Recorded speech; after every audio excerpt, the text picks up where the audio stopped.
Bonjour Claude Rib. Bonjour Yasmina. Ravie de vous recevoir dans les conversations avec Yasmina Jaffar pour El Mania TV. On va parler aujourd'hui du livre Le Diable Noir. Il y avait eu un documentaire en 2009. Il y a comme une suite ou en tout cas une envie de continuer la conversation avec les Français et puis le monde entier, pourquoi pas, autour de ce personnage incroyable, Thomas Alexandre Dumas, le père d'Alexandre Dumas, qui est né à Saint-Domingue. Donc c'est un métis. Il y a eu un papa aristocrate normand et une maman qui s'appelle Césette. Alors, l'idée de raconter cette histoire vous tient à cœur depuis des années. Comment c'est né? Oh, c'est très simple, j'ai toujours été un fervent admirateur d'Alexandre Dumas Mmh. et mon père m'avait expliqué qu'Alexandre Dumas, ce que j'avais du mal à croire, était originaire comme lui des Antilles. Et la découverte effectivement du personnage, du général Oui. m'a tout de suite, interpellé et pendant 25 ans, j'ai eu à cœur de le faire connaître, de le Mmh. faire aimer, par tout moyen. Oui, Un documentaire dont voilà. vous parliez, Mmh mh. une biographie ou même 2 parce que la première fois c'était en 2002, Mmh. également des actions, je dirais, plus militantes puisque Mmh. depuis, 17 ans, donc j'organise une commémoration devant un monument à Paris Mmh. que j'ai fait installer, en 2009. Donc voilà, c'est un combat tous azimuts, mais il me semblait que, la meilleure manière et la plus simple, de faire connaître le général Dumas, bah, ce serait par la littérature. Mmh. Heu, un peu C'est un comme roman, comme hein? son fils l'aurait fait Oui. comme son fils l'aurait fait s'il avait eu suffisamment de recul. Mmh. Et il n'en avait probablement pas parce que, à l'époque du succès des Trois Mousquetaires, 1844, raconter cette histoire, dont peut-être certains éléments lui avaient, échappé, Mmh. comme je l'ai fait, c'était très difficile, c'était même impossible. Oui. Donc il a transcrit cette histoire dans le célèbre roman. Mmh. Moi, j'ai essayé de raconter la vraie histoire. Alors, c'est un roman, ça se lit vraiment, on tourne les pages, c'est vraiment très très bien, mais vous êtes fidèle à l'histoire, vous avez fait un travail d'archives incroyable, vous êtes approprié des archives inédites. Qu'est-ce qui vous a touché le plus dans le parcours de ce général, un général important, un général qui vivait à l'époque des Lumières, qui était un universaliste, un homme conscient? Qu'est-ce qui vous touche le plus dans ce parcours, cette épopée? Ce qui est le plus touchant, mais peut-être que je dis ça en tant qu'homme, heu, genre masculin, ce sont les relations compliquées entre père et fils. Mmh. Parce que, il a, cette relation à sa mère qui est douloureuse, parce que la mère reste à Saint-Domingue, aujourd'hui République d'Haïti, Haïti. mais c'est très compliqué avec son père. Le père, n'est pas un ange, il a lui-même un parcours très intéressant, le futur général Dumas va, essayer de construire une relation très, très difficile avec cet homme qui appartient à un autre monde, un monde qui va lui faire découvrir. Alors ce sont, des relations complexes, de père à fils avec en toile de fond cette calamité qui est le système esclavagiste, Oui, tout à qui fait. joue, aussi un rôle. Et puis ensuite, le général Dumas, à la fin du roman, va avoir aussi à construire une relation, notamment avec son fils, son célèbre fils qui aura 3 ans et demi quand il va mourir. Aussi d'ailleurs avec ses 2 filles dont l'une, malheureusement, décède alors qu'il est en campagne en Italie. Donc cette relation, on va dire, Mmh. heu heu, familiale avec les enfants et en particulier avec son fils. La relation du général avec son propre père, c'est intéressant. Puis ça va se poursuivre aussi, Oui, parce que bon, Alexandre Dumas a eu des relations aussi très compliquées avec son propre son fils, propre fils. Alexandre Dumas fils. Ils vont faire carrière à peu près en même temps Mmh. et Alexandre Dumas fils dira, de son père: «Mon père est comme un enfant que j'aurais eu quand j'étais petit». On devient général à cette époque-là, c'est pas forcément évident, quand même. Le parcours, la naissance qu'il a fait que logiquement, c'était pas, cette gloire-là qu'il devait avoir. Hem, la France, ou l'histoire en tout cas, le récit national semble avoir minoré cette histoire. Vous vous battez depuis longtemps pour rappeler à quel point, l'homme était et universaliste et important. Comment ça s'explique, cet oubli? Conscient, inconscient? L'histoire est complexe, l'histoire de France est complexe, l'histoire de la Révolution est complexe. Il y a eu des moments que je raconte d'une manière romanesque où ce type de parcours a été possible. Oui. Alors bon, c'était possible pour lui, ça n'a pas été possible pour tout le monde. Oui. Pourquoi? Parce que il avait de toute évidence des qualités exceptionnelles, Mmh. de guerrier, ça c'est sûr, mais aussi des qualités humaines qui lui ont permis d'accéder très rapidement, en quelques mois, au plus haut poste de commandement, puisqu'il n'était pas seulement général, il était général d'armée, ça veut dire qu'il avait 40 000 hommes sous Sous ses ses ordres. ordres, en état-major de 17 généraux, c'est quelque chose de considérable, Oui. en période de guerre, Mmh. à un moment où la France était attaquée sur toutes ses frontières. Et c'est vrai que dans ce genre de situation, on est un peu moins regardant Mmh. sur la couleur, L'identité. la couleur des braves. Voilà, on est surtout soucieux de leur efficacité, Mmh. parce qu'il faut quand même rappeler le contexte. Oui. Donc le contexte a joué, mais ses qualités exceptionnelles, évidemment, ont joué. Il avait d'ailleurs une expérience militaire sous l'Ancien Régime, hein, puisqu'il s'est engagé un peu avant la Révolution. C'était un homme de son temps, c'était un homme de lumière C'est un homme et un complexe. stratège. Dans le roman, j'essaye de le raconter tel Mmh. qu'il a été. Mmh. J'ai pas voulu faire une hagiographie, c'est pas intéressant sur le plan romanesque. Mmh. J'ai voulu d'abord raconter un enfant qui naît dans des conditions compliquées, Mmh. avec le statut d'esclave. D'esclave, Il bien sûr. travaille pas, il coupe pas la canne, mais enfin, il est quand même dans une situation qui est un Oui. peu perturbante. Et Mmh. puis, bon, sa mère, ses sœurs, en plus avec un père qui lui-même, un peu comme Edmond Dantès, est caché, parce que bon, il y a toute une histoire extrêmement violente Mmh. qui explique un peu tout. Donc, ensuite, il arrive, il arrive en France, France hexagonale, on va dire, et là, il va être différent. Il n'est pas exemplaire, c'est un jeune homme. Bon, il y a un chapitre qui est consacré à ça. C'est un jeune homme un peu dépensier, un Mmh. peu.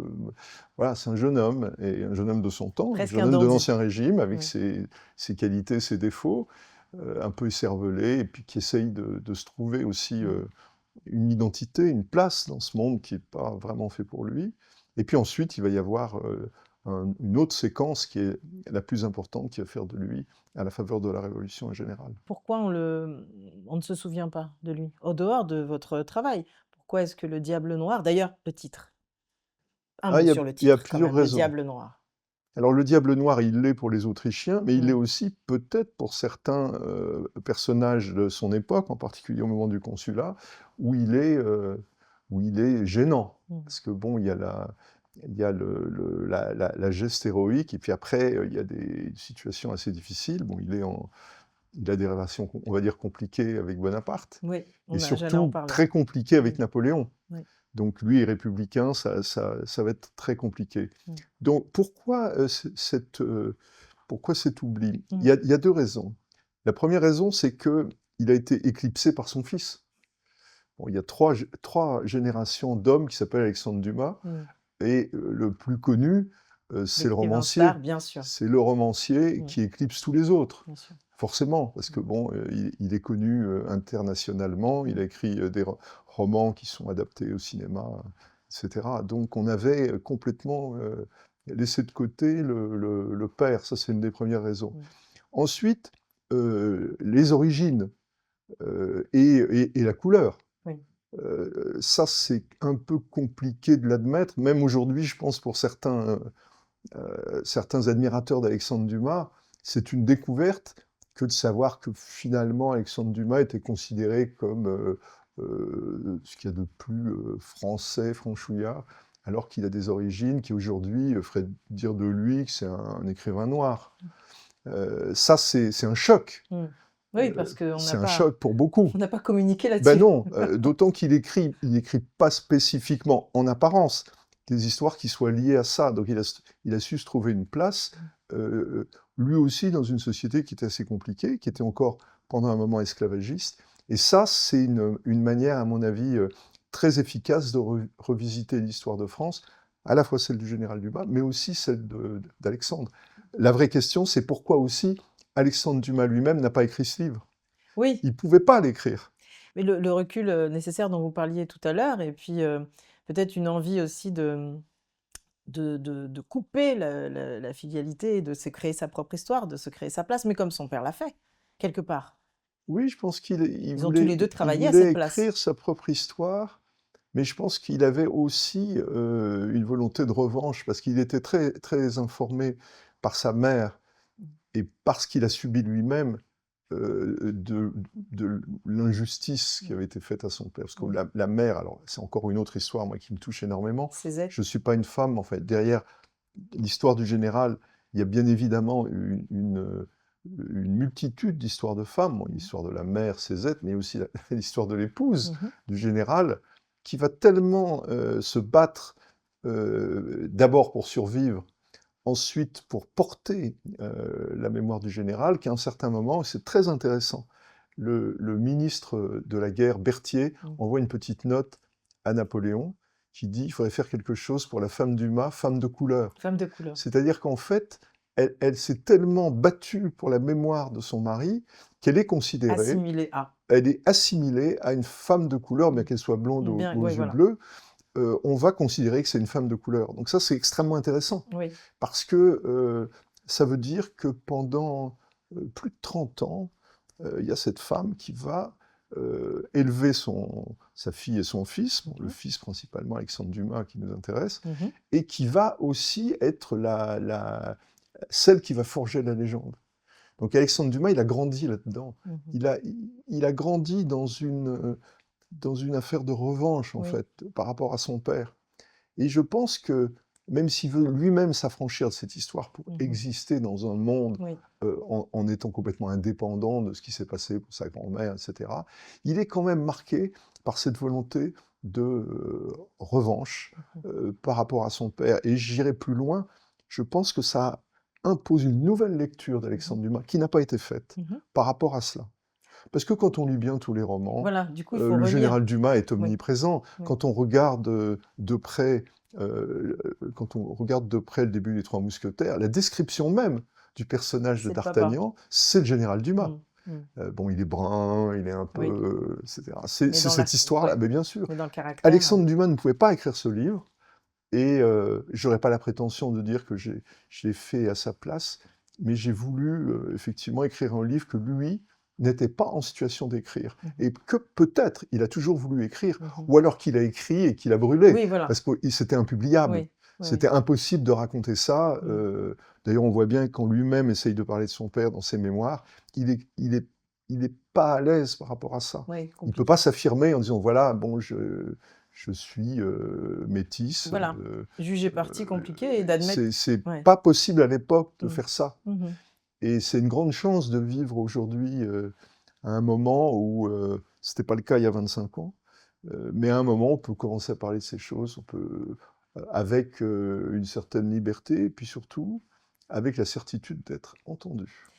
Le livre démarre bien, c'est un joli succès, donc ravi. Ça veut peut-être aussi dire, comme vous le dites là, que le lecteur, le citoyen français est mûr pour entendre ces histoires-là, parce que depuis 25 ans, vous travaillez à faire entendre une vérité, à pas confondre l'émotion et la raison.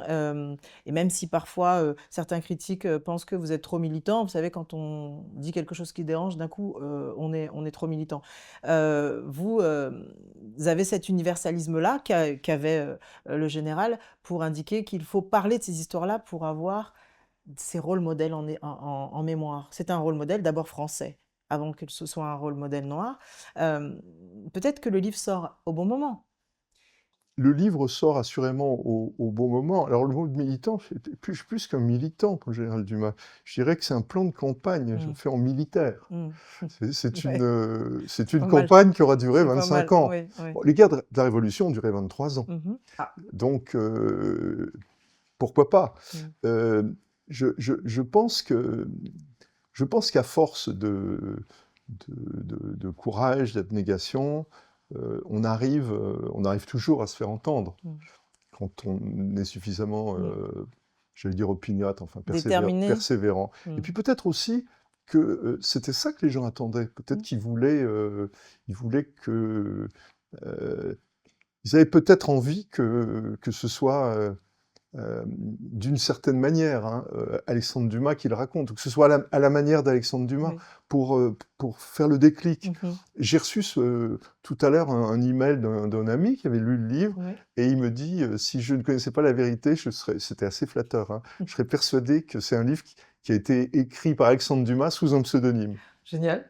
Ah oui, c'est flatteur, en Donc, effet. donc voilà. Et il y a plusieurs personnes, et même, même un critique très, très respecté qui a, Mais je je pense à confirme, Jean-Claude c'est Perrier, qui oui? a dit ça. Donc on fait le rapport. Et c'est pas un hasard, parce que j'étais évidemment sous l'influence d'Alexandre Dumas. Mmh. Donc Il y a son pour souffle. raconter cette histoire, il fallait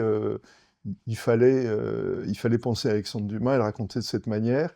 Mmh. C'était pas toujours facile, parce qu'Alexandre Dumas, bon, il y a du souffle, Mmh. il y a parfois de l'humour Mmh. très discret, Mmh. et beaucoup d'émotions aussi. Il va y avoir une statue. Les 25 ans de bataille et de combat, de votre côté fait que dans les mois à venir, dans les semaines à venir même, on va pouvoir, avoir affaire à la statue pour justement, rappeler, qui était cette personne et qu'on puisse, ne plus simplement, faire appel, au récit national qui parfois est transformé. Donc, ça c'est une bataille gagnée. Il y a eu en 1913, dans le sillage du centenaire du général Dumas, Mmh. une statue qui a été installée en plein Paris, Mmh. où le général Dumas était représenté en majesté, sans rien cacher dans la manière dont il était statufié de ses origines. Et cette statue a eu un destin assez curieux. D'abord, elle a été installée en 1913. On n'a pas pu l'inaugurer parce qu'il y a eu la guerre de 14. Mmh. Il y avait eu une souscription pour cette statue. Elle est restée là pendant 30 ans, et puis pendant l'occupation, sur cette place où il y avait deux autres statues, ça c'est unique au monde, Mmh. la statue du général, la statue de son fils écrivain et la statue du petit-fils écrivain, formant un triangle sur l'actuelle place du général Catroux. Les occupants ont dû considérer que c'était une statue dérangeante, celle-là, pas celle de l'écrivain, Oui. qui était en bronze, pas celle du petit-fils qui était en pierre, mais celle du Mais celle du général, elle était général? gênante. Mmh. Alors les collaborateurs de l'hôtel de ville ont pris les devants et ils ont décidé de la battre, de la fondre, etc. Il ne restait plus que le socle, et moi, en 2002, quand on a mis Alexandre Dumas au Panthéon, j'ai soulevé cette affaire. C'était insupportable que cette statue ne soit pas remplacée à l'identique. Alors dans un premier temps, il y a eu un monument qui évoque l'esclavage, c'est Mmh. à cause de moi, et je m'en félicite, puisque bon, j'avais dit que le général Dumas était né esclave, ce qui n'avait jamais été dit. Mmh. Et puis j'ai toujours eu le souhait qu'en plus, on réinstalle une statue à l'identique. Ça a Mmh. été relayé, cette affaire, par le maire du 17e arrondissement, qui était très sensibilisé à cette affaire, très touché. Donc on a mis en place une souscription nationale, en appelant les donateurs privés à nous aider, avec le concours de la Fondation du patrimoine. Et il y a des gens qui ont mis de l'argent. On a récupéré les 120 000 euros Ah. nécessaires pour refaire la statue, et j'ai la joie d'annoncer que on va bientôt assister à la fonte, c'est très, très, très émouvant, de la Mmh. statue du général Dumas, et je pense que d'ici quelques mois, le livre va aussi y contribuer. Il Bien nous manque sûr, l'argent pour le socle. Enfin, la statue, ça y est, on a l'argent. ça va venir. On va mettre cette statue là où elle était, avec tout le faste qui s'impose, parce que euh, euh, moi, je crois beaucoup à la justice. Oui. Je pense que force doit rester non seulement à la loi, mais aussi à la justice. Il y a quelque chose de légitime. C'est pas possible qu'une statue ait été abattue pendant l'occupation nazie et qu'on puisse pas la réinstaller. Alors même si les pouvoirs publics ont fait un peu la sourde oreille, mais bon, il n'est jamais trop tard. J'en ai encore euh, parlé il n'y a pas très longtemps à Emmanuel Macron. Bon, ce serait bien qu'on retrouve cette statue rapidement à Mmh. sa place. J'espère que le livre va y contribuer. Bon, Oui. c'est ça aussi qui est important, parce qu'un livre quand il est entre les mains des lecteurs, il peut faire beaucoup de choses. De la même manière, que, pour le code noir, vous avez vu, les choses changent au niveau, légal, le film Furcy a changé aussi les choses. Donc c'est important de faire appel à l'art pour, motiver les consciences. Pour parler de statues, à Columbus Circle, à New York, il y a la statue de Frédéric Douglass. Donc c'est un homme important, moi, qui me tient, à cœur, un ancien esclave à l'époque de président Lincoln, qui a su lui aussi, comme général, faire sa place avec intelligence, stratégie. Et sa statue est là et elle est belle et on a besoin de ces statues-là pour se rappeler, de notre histoire commune. Quel regard portez-vous justement sur cette figure qui, pour moi, n'est pas assez connue, qui est le Frédéric Douglass? Bah, la figure de Frédéric Douglass, elle est extrêmement intéressante parce que non seulement il a eu une histoire, un passé d'esclave, mais il a su aussi la raconter.